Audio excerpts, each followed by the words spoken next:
So finally we have Himanshu / my bhai. Hi. Hello. Thank you so Hello. much for joining Dear Emotions. Pleasure. I mean, कब से हम plan कर रहे हैं कि हम Yeah. पॉडकास्ट करेंगे और Yes, yes.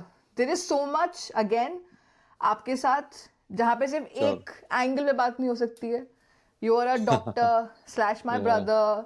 चाइल्डहुड साथ में बीता है एंड आई Yes. थिंक मैंने जो दूर से रह के ऑब्जर्व किया है तो इतना कुछ है कि you are multi talented in so many ways, या फिर कहो कि इतना चीजों में इंटरेस्ट है कि Yeah. Sometime I feel like कि हाउ डू यू बैलेंस शौक भी, काम भी, पढ़ाई भी. So I Thank don't know you. How do I even describe you, but I leave that to you. Just tell all this. Just tell all this to my wife.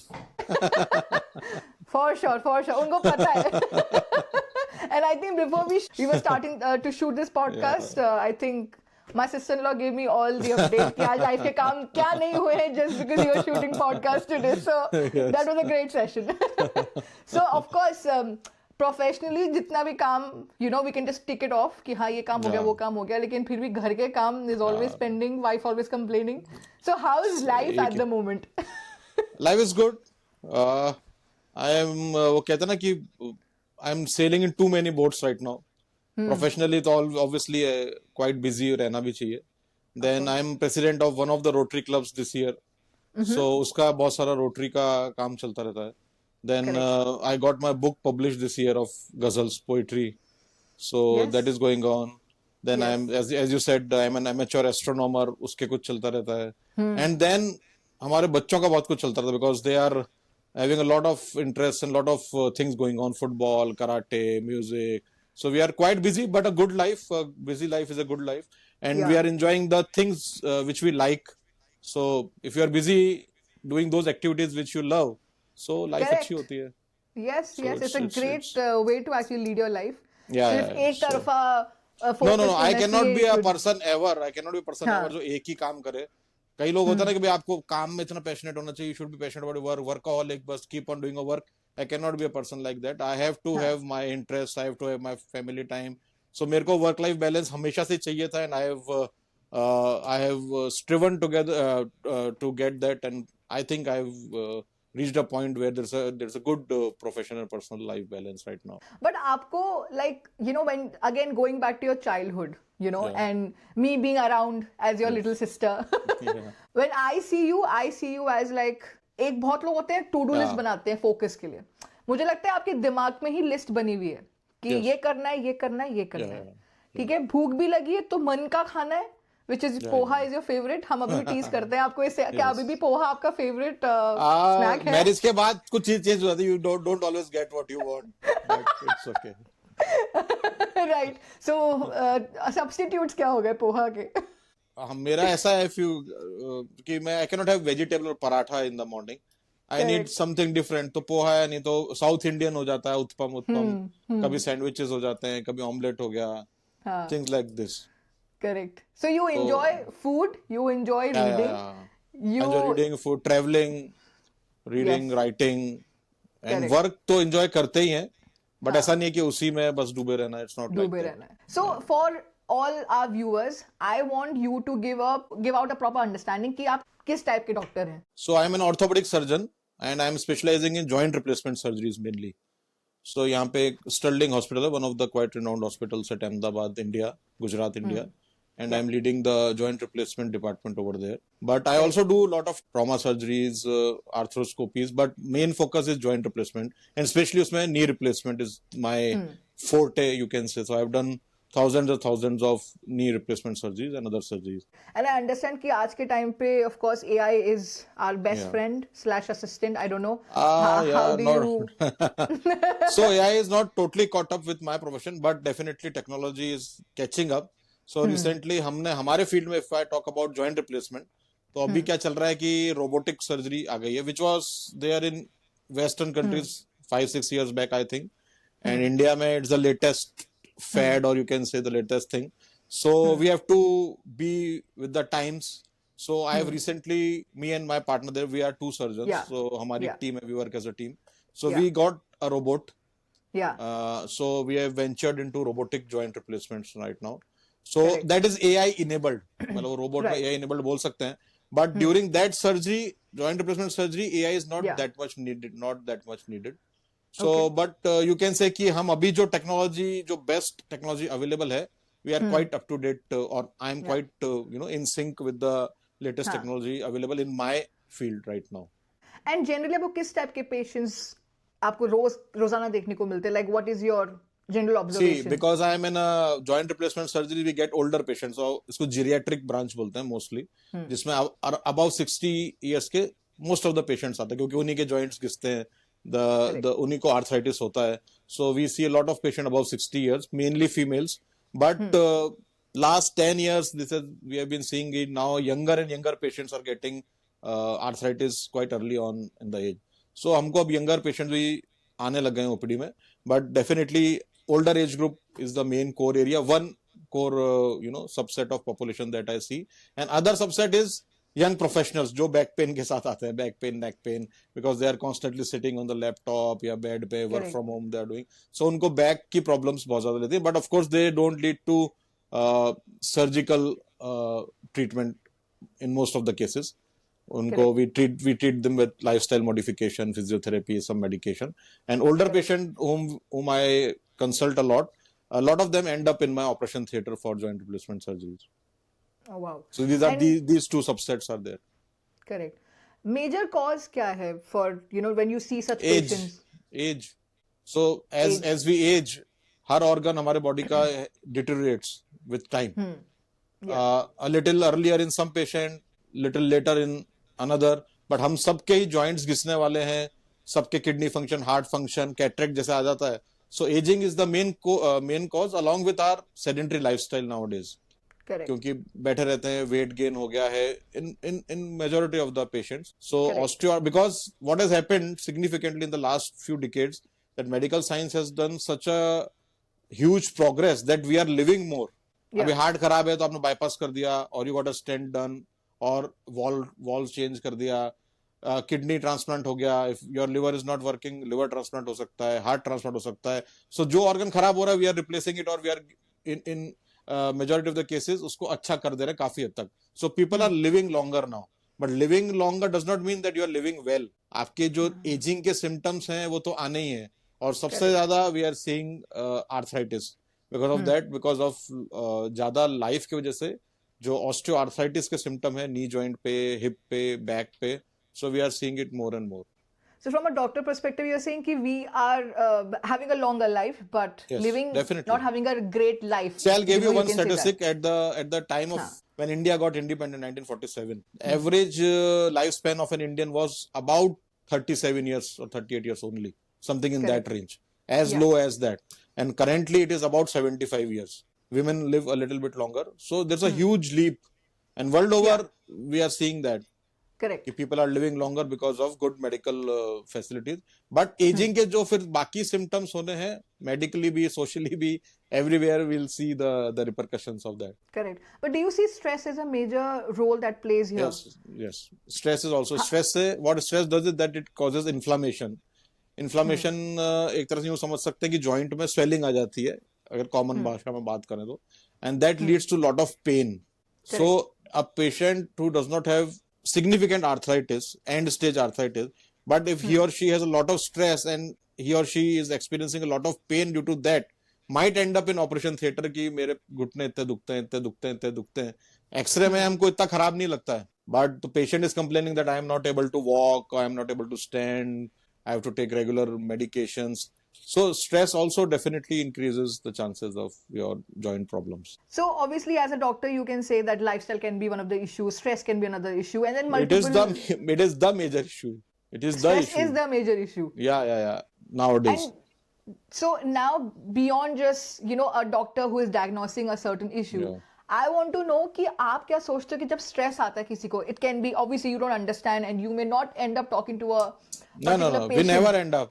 Because how much time will I consult? I'll just consult the patient 10 minutes, 15 minutes. We don't have the time to go in the patient's personal life. Correct. So we can imagine that this person might be undergoing a lot of stress, but that's not my job. Correct. My job as orthopedic surgeon is to treat the ailment. Correct. Then the patient might go to a psychiatrist or a psychologist or a therapist. They might understand it better, but we don't have the time, nor the inclination, nor the expertise to treat it. But agar through this podcast, if you can give something valuable to all the patients or to the people who are listening, ki as a doctor, of course, maybe 5 to 10 minutes max you have to look at the issue, ki this is the issue, this is the treatment I can give you, ye medicines hai, ye surgery I can suggest you, and then you just do the particular job and done and dusted. But what do you think beyond in your head कि ये बंदे को या इस patient को ये problem है, ये स्ट्रेस हो सकता है, you don't know the exact stress, what lifestyle changes that they can bring so that ये इश्यूज कम होने लगे लाइफ में? May be two things. You have to have an active lifestyle. Means a person should walk at least 25 to 30 minutes a day at least. अगर कुछ और नहीं कर सकते आप तो वॉकिंग करिए या स्विमिंग करिए या साइकिलिंग करिए. So these 3 exercises से joints भी are preserved. उससे क्या होता है, good hormones are released in your body, dopamine, and there are certain other hormones.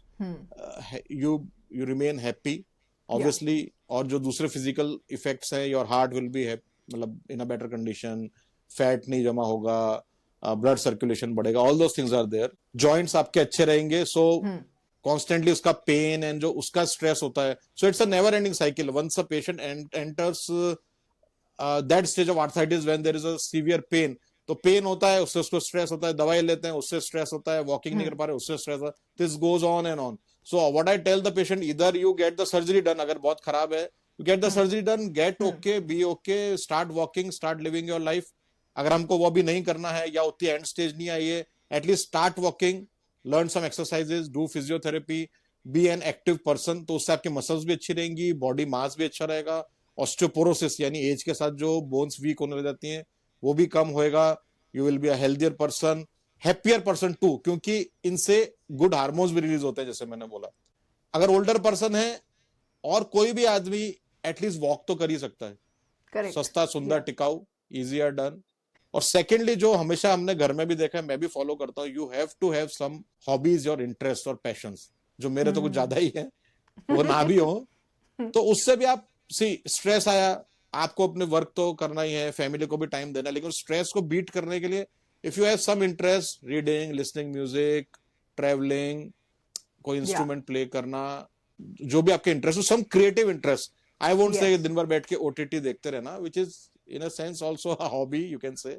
अच्छा लगता है, बट वो एक लेजी हॉबी है और आप किसी दूसरे का क्रिएशन देख रहे हो. ये दो चीजें अगर हम करेंगे तो you can beat stress to a great degree, I think. Correct. और काफी सारी फिर जो प्रॉब्लम्स हम बॉडी में फील करते हैं वो कुछ परसेंटेज तक ऑफ कोर्स वो कम हो सकती है. डेफिनेटली. और and see this is a gradual progress. What happens, लोग बहुत आते हैं मेरे पास, मैंने 2 महीना वॉकिंग कर ली, अब वापस से दर्द होने लग गया. So when I ask them कि अभी कर रहे हो, नहीं वो तो 2 महीना करी थी.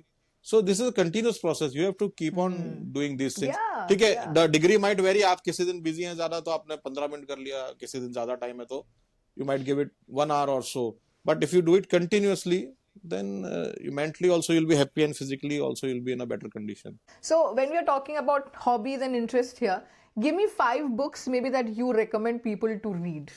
Okay, but fiction, I read fiction basically. That's fine. Go ahead with that. So very difficult to say because ये बहुत ही मुश्किल काम है, क्योंकि इतनी हजारों बुक्स हैं और सब अच्छी हैं, मतलब it is very very difficult. So your top 5 maybe. See, first तो है, हमेशा ही first रही है, that is 1984 by George Orwell. और written in near London only. George Orwell was born in India, Motihari, Bihar. His father was working in Indian Army when India was under Great Britain.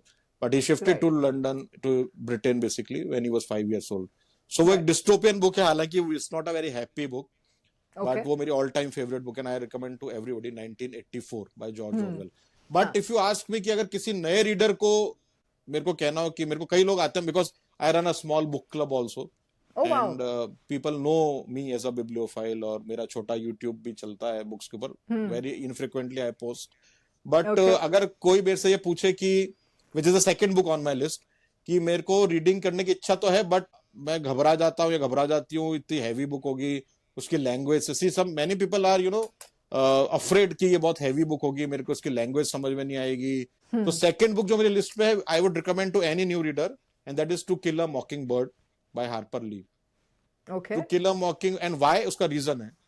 उसका reason ये है कि this book is being narrated in the voice of a 9-year-old girl. Ooh, nice. तो एक 9-year-old girl अगर बोलेगी, narrate करेगी, तो आप सोच सकते हो कि इसकी लैंग्वेज कैसी होगी. Very simple. लेकिन उस जब when you read it, you can understand, you can actually see a lot of big things are going around her, lot of big issues are being tackled around her. Alabama 1930s में ये book based है, and it's a majorly white village in America, जहां पे a black man has been accused of assaulting a white lady. तो इसकी नजरों से वो देख रही है कि क्या हो रहा है शहर में, कैसे रेसिज्म चल रहा है, कैसे लोग फादर के अगेंस्ट हो रहे हैं. It's a beautiful book, to kill a mockingbird. And great books they always remain relevant actually. True. तो जो 1930s में टेंशन थे वो आज भी रेलेवेंट है. Third book I would say grapes of wrath by John Steinbeck. 4 और 5 very difficult to say. If I have to say एक अच्छी बुक अगर मैं कहूं जो everyone would love, that is all the light we can not see by Anthony Doerr. Beautiful book. अगर आपको कोई ब्यूटीफुल बुक पढ़नी हो ना, which will make you feel happy, so all the light you can not सी. मतलब historical fiction है based on world war 2. कोई and पूछेगा वेरी कि इतने खुश क्यों हो, लाइक क्या बताएं, ये बुक पढ़ के आए हैं, है ना? It's more like that. Yes. Fifth one is, I think, something by Graham Greene. I think, I consider Graham Greene as one of the best novelists of all times. So Graham Greene की बहुत सारी book मैंने पढ़ी, but Power and Glory by Graham Greene, वो बहुत ही hard hitting book है. Very very short book. उसमें वो मैक्सिको में बेस्ड है. जब स्पेनिश कॉन्करर्स वहां पे आ गए थे, एक प्रीस्ट भाग रहा है बचते हुए. काफी अच्छी बुक है power and glory. So I would think these are the top 5 book. हालांकि बहुत सारे कंटेंडर्स हैं उसके, बट अगर मेरे दिमाग में एकदम से जो बोलते हुए दिमाग में आ रही है, so these are the top 5 books I would recommend. Yeah. Amazing. And recently you also launched your own book because आप गजल लिखते हो. Tell us more about कि how this personality of being a doctor, fast-paced life, and then suddenly switching to a different, जो emotion होता है ना एक गजल का, like listening to songs and reading books is different, but जब आप एक गजल लिखते हो तब वहां पे एक अलग ही इमोशन रहता होगा. ये बहुत सारे मिसकंसेप्शन है इसके अंदर, बहुत सारे. मतलब you have said everything wrong actually.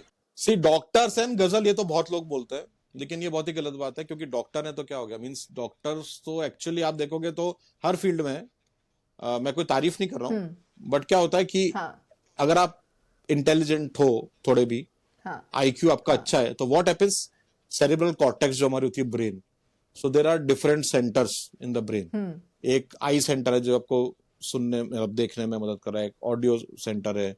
सो जो लोग आर रादर मोर इंटेलिजेंट और कई एक्टिविटीज होते हैं, उनके सेरेब्रल कॉर्टेक्स के बहुत सारे सेंटर्स एक्टिव रहते हैं. So these people are more chances कि वो काफी सारी चीजें करते होंगे.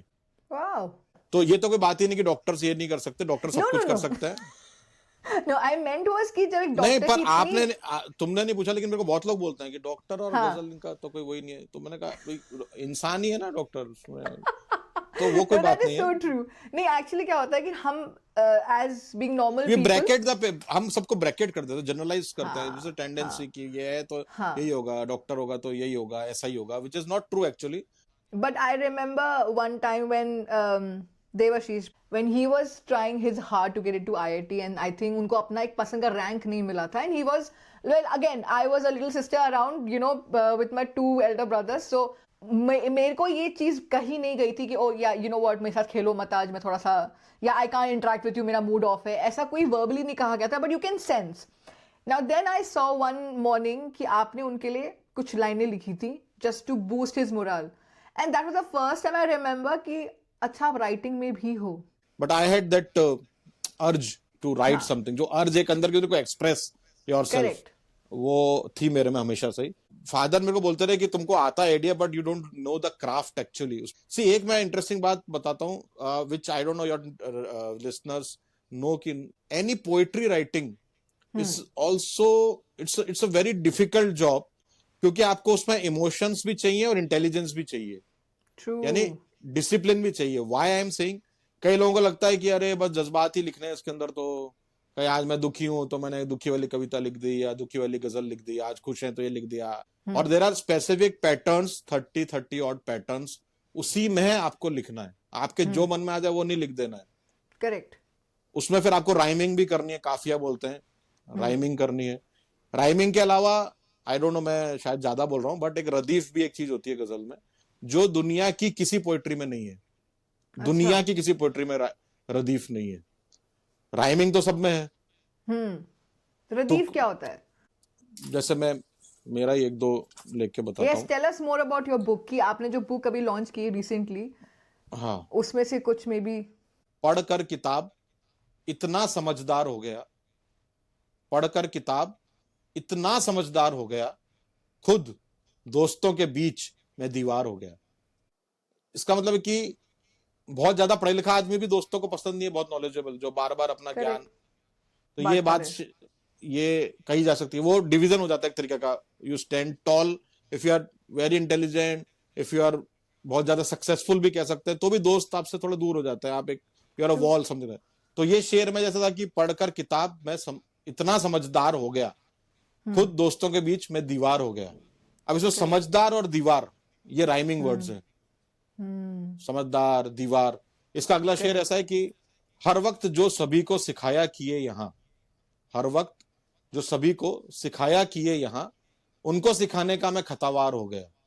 यानी आप भी जो चल रहा है ना कि सोशल मीडिया पे कुछ भी लोग ज्ञान बांट रहे हैं, आप उनको बोल दो कि नहीं ये गलत है, आप देख लो गूगल में, बुरा मान जाएंगे। मतलब जो ज्ञानी लोग बहुत घूम रहे हैं। तो ये गजल में क्या बात हो रही है? पढ़ने लिखने की, जो आजकल फेक न्यूज चल रही है या अपन जो इन्फॉर्मेशन शेयरिंग कर रहे हैं, उस पर मैंने एक गजल कही है। अब आप भी सोच सकते हैं कि गजल में ये बात करी जा सकती है। लोगों को पता ही नहीं है कि गजल में आप कोई भी बात कह सकते हो, सिर्फ वो क्राफ्ट में हो और अच्छी लगे, वल्गर ना हो, अच्छे से कही जाए। ऑब्वियसली बड़े जो शायर हैं वो और अच्छी लिखते हैं, हम जैसे छोटे शायर अभी सीख रहे हैं। तो अब इसमें जैसे था कि पढ़कर किताब में समझदार हो गया, खुद दोस्तों के बीच में दीवार हो गया, सभी को जो सिखाया किया उनको पढ़ाने का, उनको सिखाने का मैं खतावार हो गया। तो समझदार, दीवार, खतावार ये राइमिंग वर्ड्स हैं जो हर शेर के एंड में आएंगे, जिस तरह राइम होती है, जिसको हम तुक बोलते हैं हिंदी के अंदर, इंग्लिश में राइम बोलते हैं। लेकिन एंड में देखो क्या आ रहा है, समझदार हो गया, खतावार हो गया।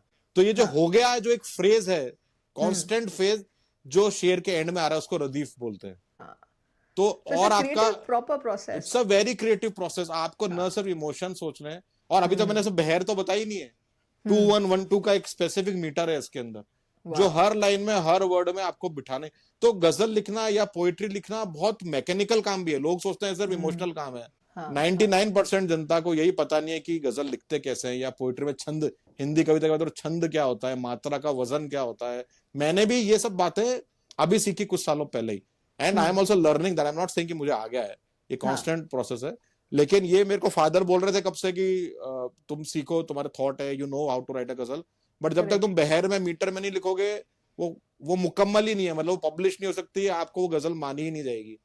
तो जैसे तुम बोलते थे ना, बिजी लाइफ रहती है, मैं भी कहाँ सीखे यार। और एक अपना जो एक फ्री थिंकिंग होती है कि कहीं भी कुछ भी लिख दिया, इतने बंधनों में क्यों लिखना है। लेकिन जब कोविड आया फिर सडनली, तो कोविड में मुझे टाइम मिला, जब घर बैठे हुए थे, काम में कोई घुटने पे बदलवा नहीं रहा था, नोबडी वाज ट्रैवलिंग एनीवेयर, तो हमारा तो काम ही ठप हो गया था पूरी तरीके से, बिकॉज इमरजेंसी सर्जरी नहीं है हमारी, जॉइंट रिप्लेसमेंट। सो डिप्रेशन भी आ गया था, हर तरफ तबाही है, मौत है, सब है। So I utilise that time to learn the craft. तब मैंने ये बहर में लिखना, समझना, वजन क्या होता है, मीटर क्या बहर होती है, तब मैंने उस कोविड के टाइम को यूटिलाइज किया।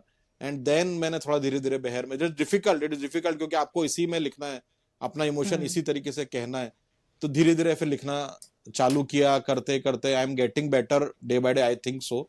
तो फिर वो पहली किताब ये समंदर सिखाता रहा, अभी 1 महीने पहले ही समंदर सिखाता रहा करके मेरा पहला गजल संग्रह है। तो ये अभी लॉन्च हुआ है, and this has been published by Rajasthan Sahitya Akademi ने पब्लिश करवाया है। Nice, thankful. और क्या इसको अगर कोई व्यूअर खरीदना चाहे तो Amazon से खरीद सकता है? या सो आई एम जस्ट गोइंग, ये अभी जस्ट 2-3 वीक्स पहले ही लॉन्च हुआ है। So I am very soon I am going to you know publish it on Kindle and all other apps. तो वहां से वो ले सकेंगे। I will give you the link, 2-3 दिन में हो जाएगा वो ई बुक Done. की तो for तरीके sure से। हम हमारे podcast के Sure, details में we will put the Definitely. details out. If anybody wants to buy, they can buy from there. Yeah, definitely. So ghazal writing and poetry writing is also a very cerebral thing, not just an Correct. emotional thing. So ये समझना चाहिए, और इसलिए मेरे को वो काफी challenging लगता है, इसलिए उसमें हाँ. इंटरेस्ट आता है हाँ. कि सिर्फ इमोशन नहीं है, आपको आपका ये मेहनत भी करनी है. It's very cruel thing also sometime. बहुत मुश्किल होता है Correct. लिखना कई हाँ. बार. क्योंकि हम कई बार जो लोग जो नहीं जानते क्राफ्ट के बारे में वो ऑलवेज Yeah. यही सोचेंगे कि इट्स अबाउट इमोशंस. आज मैं जैसा फील कर रहा हूँ वैसा मैं ये मेरा ज्यादातर इमोशन लोगों है को यही बह के. लगता है. लेकिन सभी लाइफ को का रियल स्ट्रगलिंग फेज कभी रहा है? सबसे ज्यादा तो कॉम्पिटिटिव एग्जाम्स में ही रहा है.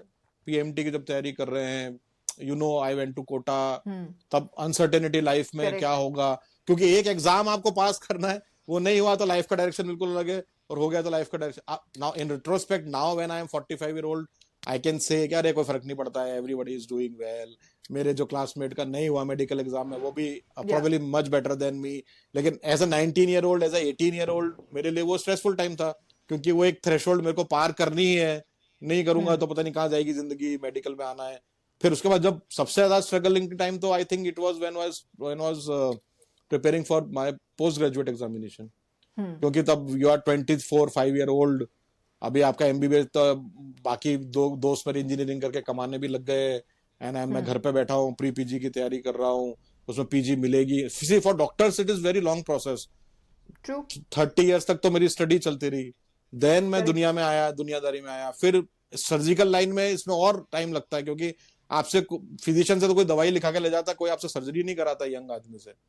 सो उसमें सेटल होना और बहुत मुश्किल काम है. मतलब जो मेहनत जिंदगी में करना 40s के आसपास, उसके फ्रूट्स हमको मिलना स्टार्ट होते हैं, शुरू होते हैं. और कई बार लोग ये सोचते हैं कि अरे पढ़ाई कर लो, कॉलेज चले गए, उसके बाद तुम्हारी इतने लाख की सैलरी होगी. हम भी सोचते थे. सो वो सब मिसअंडरस्टैंडिंग दूर हो गई थी. But because I am a son of a surgeon my self, so I knew कि ऐसा नहीं होने वाला है. एंड आपको मिलते हैं उसके रिवॉर्ड, एंड फिर जिंदगी भर मिलते रहता है. सी, सर्जन का नाम जिंदगी भर बड़ा होता रहता है, जैसे जैसे, और कभी खत्म नहीं होता है काम.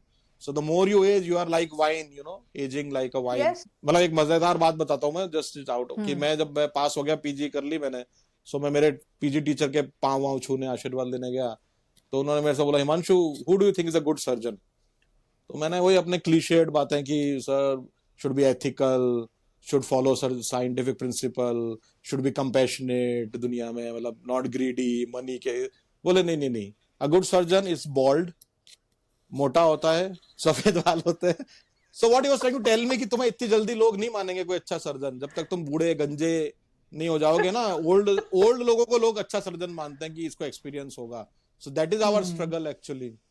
तो कई बार ऐसा certain look if you are getting, you will be happy कि हाँ हाँ मैं सही जा रहा हूँ. मेरे ये white hair, I think you can see, मैं इनको कलर नहीं करता हूँ. कितने लोग बोलते हैं इसको बचा बचा के, I am preserving this white hair, कि इनको को थोड़ा अभी तो थोड़ा फिर भी दिख रही है कि नहीं. या so now I am right now मैं 45, तो ठीक है. व्हेन आई वाज 38 39, थोड़ा वेट भी कम था, इतने सफेद बाल भी नहीं थे, तो लोग मेरे को काफी यंग ही समझते थे. वो नहीं आते थे सर्जरी कराने के लिए, या उनको लगता था ये तो दुबला पतला लड़का है, इसको क्या आता होगा. I have actually faced this a lot of time. PMT pass करके निकले, अभी रुक जाओ. सो वो लोगों का, और वो हर किसी को होता है. मतलब अपने को भी मुझे अपने घर में सर्जरी करानी हो, यार सबसे बड़ा सर्जन कौन है, सबसे नामी एक्सपीरियंस वाला सर्जन कौन है. So that is a very natural emotion in everyone, I understand that. So हमारी लाइफ की स्ट्रगल ये अलग ही रहती है डॉक्टरों की. हाँ, तो मतलब ऐसा नहीं है कि बस एग्जाम पास कर लिया और अच्छा कॉलेज मिल गया, उसके बाद आप सेट हो. आपको भी लगते हैं time to settle in your job. तब से तो शुरू होती है तकलीफें. हाँ. पर डॉक्टर्स की पढ़ाई नेवर एंडिंग है. सो एग्जाम्पल, जब आप सर्जन बने होगे, जब आपने पढ़ाई कर ली, तब तो obviously AI was not even in near by. हम कई बात भी नहीं करते थे 20 साल 30 साल पहले.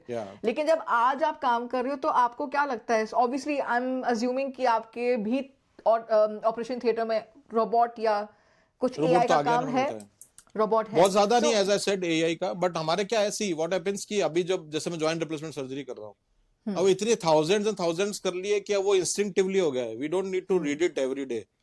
वो रिपीटेड, इसीलिए आज का दुनिया का वर्ल्ड सुपर स्पेशलिस्ट का है, कि एक ही काम में सुपर स्पेशलिस्ट, जैसे नी रिप्लेसमेंट तो या जॉइंट रिप्लेसमेंट, तो वही काम हम करे जा रहे हैं. You can wake me up in the night at 3 AM की नी रिप्लेसमेंट करना है, तो I will go and easily do it. It is at that instinctive level. So repeated practice. तो इतना अब हमको पढ़ने की जरूरत नहीं है. लेकिन ऑब्वियसली नई टेक्नोलॉजीज क्या आ रही हैं धीरे धीरे, they take time. So we are always aware what is in the vogue right now. Conferences attend करते रहते हैं, जर्नल्स आते रहते हैं, बट वो इंटेंसिव पढ़ाई Yeah. नहीं है अभी. हाँ, correct. It's a slow and gradual process. Correct. But as being a doctor, so my question again, I'm not doubting doctor के IQ को या फिर उनके interests को. My question is, काम है, it's a demanding job, Yeah. Very it, demanding. you spend so many hours in hospital and then balancing घर and then काम. इन सब में आप अपने गजल के लिए टाइम कब निकालते हो? I can multitask easily. I don't know whether you can understand it or not, but I can actually multitask that. Yeah, कोई of course. पेशेंट देख लिया बीच में, फिर वापस अपन ने लिखना चालू कर दिया, सर्जरी करके आ गए, फिर मोबाइल पे लिखना चालू कर दिया. So I can keep on doing it for a very long period of time. तो मैं उसको टाइम को यूटिलाइज कर लेता हूँ. Then I travel a lot, मतलब मेरी ओपीडीज होती हैं इन डिफरेंट प्लेसेस, तो उस समय मैं लिखता हूँ. मैं आई डोंट वॉच ओटीटीज. सी, मैं एक बात कहना चाहता हूँ क्रिएटिव लोगों को, आपको ओटीटीज से बच के रहना है. क्योंकि आपने एक बार वो चालू कर दी binge watching, then you are always seeing somebody else's creativity. बाकी अगर मैं कुछ देखता भी हूँ तो छोटा सा कोई एपिसोड देख लिया फ्रेंड्स का, साइनफील्ड का, जो 20-22 मिनट्स में खत्म हो जाता है, which will not lead to binge watching. Correct. तो वो सबसे अपन ने दूर रखा है अपने आप को. So of course we understood कि पोइट्री या गजल आपकी लाइफ का बहुत मेजर पार्ट है with you being a professional doctor. आपको क्या ऐसा लगने लगा है कि कभी कभार आप पेशेंट को और अच्छे समझने लगे हैं because you have this creative mindset also? To certain extent yes. A writer or any creative person is much more, उसका EQ ज्यादा होता है, emotional quotient, than other people. तभी तो आप कुछ चीज क्रिएट करोगे ना. When you will see lot of, you will observe perhaps a little more than others. कोई भी गजल लिखनी है, पोएट्री कुछ भी लिखना है, तो आपको बातें तो कहीं से जिंदगी से ही लेके आनी पड़ेंगी, कोई इंस्टेंसेस कहीं. तो आई सी अ लॉट ऑफ पेशेंट, उनके पता भी चलता है कि क्या चल रहा है, अंडरस्टैंड, उनसे कई बार थॉट भी आ जाते हैं. ओनली थिंग इज कि उनको हम ज्यादा बोल नहीं सकता हूं मैं कि ऐसा करो वैसा करो, being an orthopaedic surgeon. Correct. I might understand what is going on. मैं गलत कंसल्टेंसी That's not के लिए तो my नहीं आ गया. job. Yeah, that's not my job. And जो जिसका जॉब है उसी को करना चाहिए. Correct. I can understand, but I cannot give resolution perhaps to their satisfaction. हर चीज को दुनिया में लेयर्स की तरह समझने की कोशिश करनी चाहिए हमको. कोई इंसान, जैसे मैंने पहले बोला कि जनरलाइज नहीं होता कि ये तो ऐसा ही है. आजकल ये बहुत चल रहा है यार, ये कम्युनिटी तो ऐसी ही है, ये कंट्री की नेशनलिटी तो ऐसी ही है, मतलब इन जनरल हम बोल देते हैं ये तो ऐसे हैं लोग. कोई भी. सो हर इंसान में अच्छी बुराई या लेयर्स होती है. हर कोई घटना हुई, उसमें कई तरह के एंगल्स निकलते हैं. कोई भी चीज लाइफ की हो, सो वो परफेक्ट कभी नहीं होती. There are lots of shades, और इसी शेड्स में क्रिएटिव लोग खेलते हैं हमेशा. So life is not white और black, it's always there are shades of grey. अगर आपको अच्छा इंसान भी बनना है, एक इंटेलेक्चुअल इंसान बनना है, समझना है, और फिर कुछ क्रिएटिविटी करनी है, और बुक्स में भी यही मिलता है, इसलिए हम फिक्शन पसंद करते हैं. देखो, मैं गजल लिखता हूँ लेकिन मैं इंग्लिश फिक्शन पढ़ता हूँ, मतलब ये दो अलग वो हैं. और ये दोनों इतने अलग हैं. गजल में आपको दो ही लाइन में पूरी बात कह देनी है, और फिक्शन में एक समुद्र है, आप 1000 पेज का नॉवल भी पढ़ सकते हो. तो दोनों डायमेट्रिकली अपोजिट है, बट दोनों का वही है कि वो आपको किताब, मैं जब किताब खोलता हूँ तो आई डोंट नो कि ये मैं कहाँ ले जाएगी, मेरे को किस एरा में ले जाएगी, किस इमोशन पे ले जाएगी, क्या इंस्टेंसेस होंगे. तो यही मजा है, to understand life better. I mean, this podcast is so interesting. As a doctor, I wanted to hear more perspective on, patients को लेकर, या फिर how do you balance your emotional, being more emotional available to your profession and also to your ghazal writing. But I think यहाँ पे तो मैंने कुछ और ही discover कर लिया है कि अच्छा, मतलब एक इंसान के अंदर इतने सारे लेयर्स हो सकते हैं कि beside just being professionally 1000% you are giving every day, but ये भी बैलेंस करके चलो तो अपने शौक भी पूरे हो सकते हैं. सॉरी टू इंटरप्ट, लेकिन एक बात बोलता हूँ, जब आप प्रोफेशनली अच्छा कर रहे हो या रिपीटेटिव काम कर रहे हो ना, तो वो आपके बैक ऑफ द माइंड में चला जाता है. अब मेरे लिए सर्जरी या पेशेंट देखना मेरे लिए काम है, लेकिन वो एकदम सेट हो चुका है, वो फिक्स है, वो चल ही रहा है, मतलब, और चलता ही रहे. Obviously that is the basic of life. लेकिन वो उस लेवल पे सेट हो चुका है कि उसके लिए मेरे को बहुत ज्यादा माइंड स्पेस नहीं देनी पड़ती है. जो लोग नहीं समझते हैं, ये लोग यही बात नहीं समझते हैं कि यार आप डॉक्टर हो दिन भर, तो अरे पर ठीक है, वो तो चल ही रहे ना काम, हजारों सर्जरी हम कर रहे हैं, लाखों पेशेंट देख रहे हैं, उसमें कोई नई बात नहीं है. मतलब यही है, घुटने दुख रहे हैं बदलने, या कमर दुख रही है दवाई देनी है, वो एक रिपीटेटिव काम है, उसमें कोई नयापन नहीं है. और आप इतने Correct. प्रोफेशनली करते करते करते you are so hardened up and Yeah, वो इतना रूटीन में आ जाता है कि वो हमारे माइंड की स्पेस को बिल्कुल नहीं छेड़ रहा है अभी. And you have to reach that level. कोई भी आपका प्रोफेशन हो ना, आई वुड वांट टू से कि इतना आप उसमें टाइम दो, सुपर स्पेशलिटी जो भी हो, तो क्या वो इंस्टिंक्टिव लेवल पे आ जाए आपके, करेक्ट, कि कि उसमें नींद में भी आप आपको, बता दो 3 बजे हाँ, की तो ऐसे फिर ये आपको होना उसमें है. ज्यादा दिमाग लगाने की जरूरत ही नहीं. आपका बिजनेस चल रहा है, जो भी चल रहा है, आपने you have worked hard years and years. अब वो एक सेट हो गया, अब उस लेवल पे आ गया. ऑफ कोर्स आपको ध्यान देते रहना पड़ता है, ऐसा नहीं है, लेकिन मेजरली ध्यान नहीं देना पड़ता. बीच बीच में उसको थोड़ा बहुत करते रहना पड़ता है. And it goes on and goes on. तो अब आपका दिमाग फ्री हो गया, तभी तो मैं इतने सारे काम कर पा रहा हूँ. अगर मैं उसी में करेक्ट. स्ट्रगल कर रहा होता, वही मेरा हाँ. सेट नहीं होता, या मेरे को सर्जरी नहीं आती होती, हर बात में डर लग रहा होगा, तो ये क्या हो जाएगा, हो जाएगा, तो फिर मैं गजल राइटिंग ये सब कहाँ कर पाता. हाँ. तो जब आप सेट हो जाओ बहुत अच्छी तरीके से, रीजनेबली, तब आपको फिर आपके ये हेल्दी लाइफस्टाइल एंड हॉबीज इनमें जाना चाहिए. Tell me one thing, do you agree कि जब, जैसे example, when I used to, I still work in a 9 to 5 job while I'm still Yeah. doing this. I enjoy this process of Yeah. talking to people, learning more things from them, क्या सोचते हैं, क्या किस तरह की सोच है. And then you feel fulfilled कि कुछ अच्छा किया. Again, सबका अपना अपना इंटरेस्ट होता है. Yeah. तो ये बात सही है कि प्रोफेशनली आप जो करो, जरूरी नहीं that must be the purpose of your life, but also do something really. यही जरूरी है. something- मैं तो यही कहना चाहता हूँ कि मेरे को बहुत ही क्लीशेड लाइन लगती है कि ना आपका प्रोफेशन ही आपकी लाइफ होनी चाहिए, पैशन होना चाहिए. मैं उससे बिल्कुल अग्री नहीं करता हूँ, बिल्कुल भी अग्री नहीं करता हूँ. वरना तो लाइफ बहुत ही आपकी कलरलेस हो जाएगी. आप दिन भर जो काम कर रहे हो, फिर उसके बाद तो आपको कुछ और चाहिए ना. तो वो मैं तो बिल्कुल मानता नहीं हूँ. हाँ, ऐसा जरूर हो सकता है कि आप जो जैसे बड़े स्टार्स हैं, क्रिकेटर्स, उनको टाइम ही नहीं मिल रहा है टू परस्यू समथिंग, लेकिन वो भी आप उनके वीडियोस या देखोगे तो क्या, I listen to music, I read, मतलब कुछ ना कुछ उसको भी तो, वो उसके लिए काम है. हमारे लिए एंटरटेनमेंट है, उसके लिए वो काम है. तो उससे फ्री होके वो कुछ तो करना चाहेगा इंसान. लोग कई तो बार influence प्रोफेशन हो तो जाते आप, हैं. या प्रोफेशन आपकी लाइफ होनी ही नहीं चाहिए. हाँ. ऑफ कोर्स सी, लाइफ के 3 पिलर्स हैं as I see. 1 pillar is your profession, वो आपको अच्छे से करना ही चाहिए, उसमें एडिक्वेट टाइम देना ही चाहिए, लेकिन कब तक, how much is too much, एक समय तक.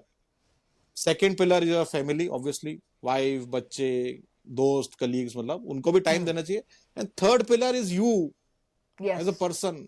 आपको क्या अच्छा लगता है. और ये भी हमारे सोसाइटी में बहुत क्लीशेड चलता है, अरे आप तो डॉक्टर हो, आप यहाँ घूमने चले जा रहे हो, आप बुक पढ़ रहे हो, आप गजल पढ़ रहे हो. लोगों को ऐसा लगता है कि ये क्यों कर रहा है, ऐसा नहीं करना चाहिए, सिर्फ काम ही करना चाहिए.